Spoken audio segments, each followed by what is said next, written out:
Salut Gabriel, tu ne vas pas croire l'aventure que j'ai vécue le week-end dernier. J'étais complètement perdu dans un petit village de Provence. Mon GPS ne fonctionnait plus et je ne connaissais personne dans cette région. Bonjour tout le monde et bienvenue sur Wow Spoken French. Oh là là Antoine, quelle situation? Tu étais parti en vacances? Comment tu t'es retrouvé dans ce petit village perdu? J'étais parti rendre visite à un ami d'enfance qui habite maintenant dans le sud. Je pensais que mon GPS me guiderait sans problème, mais arrivé dans les petites routes de campagne, plus de réseau, je me suis arrêté dans ce charmant village. Les petits villages de Provence sont magnifiques, mais effectivement le réseau téléphonique n'est pas toujours excellent. Tu as demandé ton chemin aux habitants? Comment ça s'est passé? Au début, j'étais un peu gêné de déranger les gens, puis j'ai vu une dame âgée qui arrosait ses fleurs devant sa maison. Je me suis approché poliment et j'ai dit « Bonjour madame, excusez-moi de vous déranger. Pourriez-vous m'indiquer la route pour aller à Saint-Rémy-de-Provence ?» Excellente formule de politesse.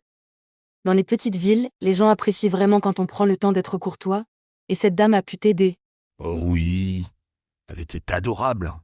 Elle a posé son arrosoir et m'a dit « Bien sûr mon petit, vous voyez la fontaine là-bas au centre du village, vous la contournez par la droite, puis vous prenez la première rue après la boulangerie. » Les directions avec des points de repère, c'est toujours plus facile à suivre que les noms de rue. Elle t'a donné d'autres indications? Oui, elle a continué, vous montez cette petite côte pendant environ 2 kilomètres. Au carrefour avec le Grand Chêne, vous tournez à gauche direction Mayenne. Après le pont sur la rivière, c'est tout droit jusqu'à Saint-Rémy. J'explication très précise. Les gens des petites villes connaissent vraiment bien leur région. Tu as réussi à mémoriser toutes ces indications? J'ai pris des notes sur un papier. Mais cette gentille dame m'a aussi dit, si vous vous perdez encore, demandez à n'importe qui. Dans notre région, tout le monde connaît Saint-Rémy-de-Provence. C'est une ville touristique importante. Ah, je conseille. Moi aussi j'ai eu une expérience similaire dans un petit village de Bretagne l'été dernier. Je cherchais un restaurant que m'avait recommandé un collègue, mais impossible de le trouver. Ah, les restaurants cachés dans les petites rues, comment tu as fait pour le dénicher finalement? J'ai arrêté un monsieur qui promenait son chien. Je lui ai demandé « Bonjour monsieur, connaissez-vous par hasard le restaurant chez Marie ?» J'ai l'adresse mais je n'arrive pas à trouver la rue. Il a souri et m'a répondu que c'était son restaurant préféré. Quelle chance! Il a pu te donner des directions précises alors. Mieux que ça, il m'a dit « Je vais justement dans cette direction avec mon chien. Suivez-moi, je vais vous y conduire. » On a marché ensemble pendant 5 minutes en discutant de la région. Les gens sont vraiment serviables dans les petites villes, c'est complètement différent de Paris où tout le monde court et n'a pas le temps de s'arrêter. Exactement. Dans ce village breton, le monsieur m'a même recommandé les spécialités du restaurant. Il m'a dit surtout goûter les crêpes au sarrasin et le cidre local. C'est la fierté de notre région. Et le restaurant était bon, tu as suivi ses conseils. Délicieux, j'ai pris exactement ce qu'il m'avait conseillé. Le patron du restaurant connaissait même mon guide improvisé. Il m'a dit « Ah, c'est monsieur Dupont qui vous envoie. C'est un habitué depuis 20 ans. » Les petites communautés, tout le monde se connaît. Moi, après avoir trouvé mon chemin grâce à la dame aux fleurs, j'ai eu une autre aventure. J'ai voulu visiter une vieille église que j'avais vue sur une brochure touristique. Une église historique? C'est toujours intéressant de découvrir le patrimoine local. Tu avais le nom de cette église? Oui, c'était l'église Saint-Pierre du XIe siècle, mais sur la brochure, il n'y avait qu'une photo, pas d'adresse précise. J'ai demandé à un jeune homme qui avait sa voiture. « Bonjour, savez-vous où se trouve l'église Saint-Pierre ?» Et il connaissait? Parfois les jeunes connaissent moins bien l'histoire locale que les personnes âgées. Justement, il m'a dit l'église Saint-Pierre. Je ne suis pas sûr. Mais ma grand-mère habite juste à côté, elle sait tout sur le village.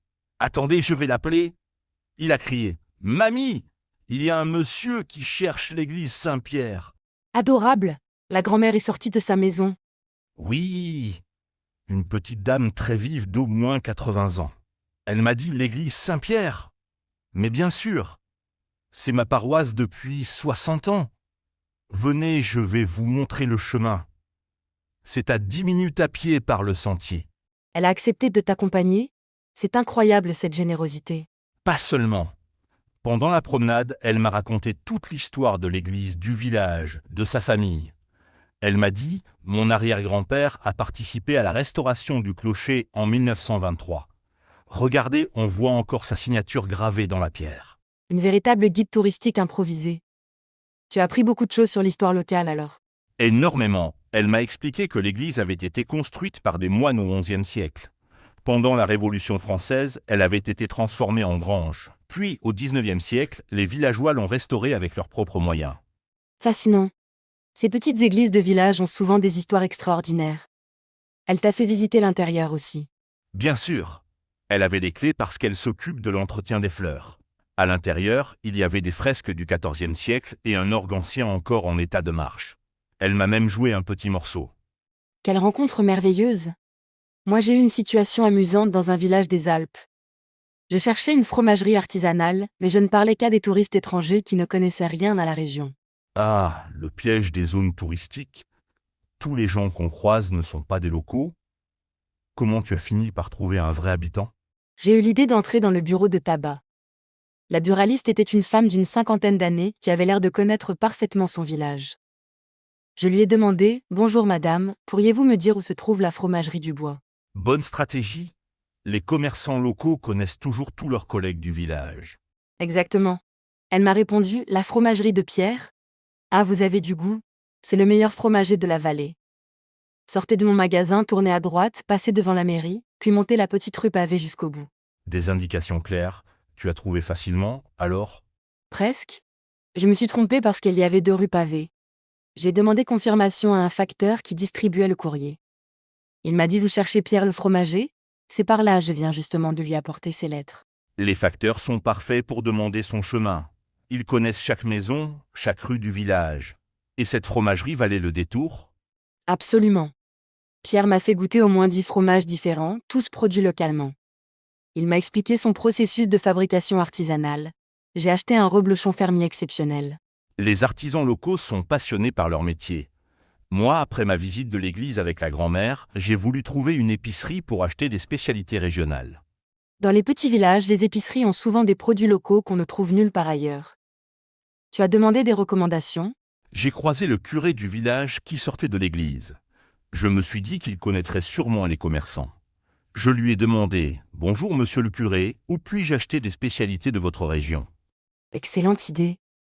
Les curés connaissent tous leurs paroissiens, y compris les commerçants. Qu'est-ce qu'il t'a conseillé? Il m'a dit « Allez voir madame Joséphine à l'épicerie du centre. Elle vend les meilleures olives de la région, de l'huile d'olive de son frère et des herbes de Provence qu'elle cueille elle-même dans la colline. » Les produits authentiques? Tu as trouvé facilement l'épicerie de madame Joséphine? Avec ces indications, oui. Le curé m'avait dit « Descendez vers la place de la mairie, l'épicerie est dans la maison, avec les volets bleus, à côté de l'ancienne boucherie. » Impossible de se tromper. Les points de repère visuels sont très pratiques. Moi j'ai eu une expérience drôle dans un village du Périgord. Je cherchais un producteur de foie gras, mais personne ne connaissait son nom de famille. Comment tu as fait alors? C'est difficile de demander son chemin sans avoir le nom exact. J'ai décrit ce que je savais. J'ai dit à un agriculteur « Bonjour monsieur, je cherche un producteur de foie gras. Il a une ferme avec des oies, sa femme vend aussi des conserves maison. » L'agriculteur a éclaté de rire. Pourquoi il riait? Il m'a dit « Mais c'est mon voisin Robert. Tout le monde le connaît dans le coin. Sa ferme est à 2 kilomètres d'ici. Prenez la route départementale, c'est la première ferme après le panneau de sortie du village. » Parfois une description vaut mieux qu'un nom. Dans les petites communautés, les gens se connaissent par leurs activités. Tu as trouvé la ferme de Robert? Sans problème. Et en plus, Robert m'a fait visiter sa ferme, m'a expliqué l'élevage des oies, le processus de fabrication du foie gras. Sa femme m'a vendu des rillettes et des confits délicieux. Les producteurs locaux adorent expliquer leur travail aux visiteurs curieux. Moi, pour finir mon périple, j'ai voulu trouver un hôtel pour la nuit parce qu'il était tard. Dans un petit village, il y avait des hôtels. J'ai demandé à un couple de retraités assis sur un banc devant leur maison. Ils m'ont dit qu'il n'y avait pas d'hôtel, mais que madame Bertrand louait des chambres d'hôtes dans sa grande maison ancienne. Les chambres d'hôtes, c'est souvent plus authentique que les hôtels. Ils t'ont expliqué comment trouver madame Bertrand. Ils m'ont donné des indications très détaillées. Remonter la rue principale jusqu'à la pharmacie, tourner à gauche, après le monument aux morts. C'est la 3e maison sur votre droite, avec le grand portail en fer forgé et les rosiers grimpants. C'est très précis. Tu as passé une bonne nuit chez madame Bertrand? Excellente. Elle m'a préparé un dîner avec des produits de son jardin et m'a raconté l'histoire de sa maison de famille. Au petit déjeuner, ses confitures maison étaient délicieuses. J'ai gardé son contact pour revenir. Quelle belle découverte. C'est ça le charme des petites villes, on y rencontre des gens authentiques et généreux. Tu as des conseils pour nos auditeurs qui voudraient demander leur chemin? Plusieurs. D'abord, toujours commencer par dire bonjour et s'excuser de déranger. Ensuite, être précis dans sa demande, donner le nom exact du lieu ou décrire ce qu'on cherche clairement. Très important la politesse, et si on ne comprend pas les indications? Il ne faut pas hésiter à demander de répéter. Dire « excusez-moi, pourriez-vous répéter plus lentement ?» Les gens comprennent et sont patients. On peut aussi demander s'il y a des points de repère visuels. Excellent conseil. Moi j'ajoute, notez les indications sur un papier ou dans son téléphone. Et remerciez chaleureusement la personne qui nous aide. Tout à fait. Et si possible, privilégier les commerçants, les facteurs, les personnes âgées. Ils connaissent généralement très bien leur village et ses environs. Parfaitement résumé. Dans les petites villes françaises, les gens ont encore le temps de s'entraider. C'est un plaisir de demander son chemin dans ces endroits authentiques. Exactement. Et souvent, demander son chemin devient prétexte à de belles rencontres humaines. On découvre l'histoire locale, on reçoit des conseils sur les spécialités régionales, on crée des liens. C'est le vrai charme du voyage. Chers auditeurs de Waspoken French, nous espérons que nos expériences vous encourageront à explorer les petites villes françaises et à ne pas hésiter à demander votre chemin aux habitants. N'oubliez pas, un sourire, de la politesse et de la curiosité ouvrent toutes les portes. Les Français des petites villes sont fiers de leur région et adorent la faire découvrir aux visiteurs. Bon voyage à tous et à bientôt sur Waspoken French.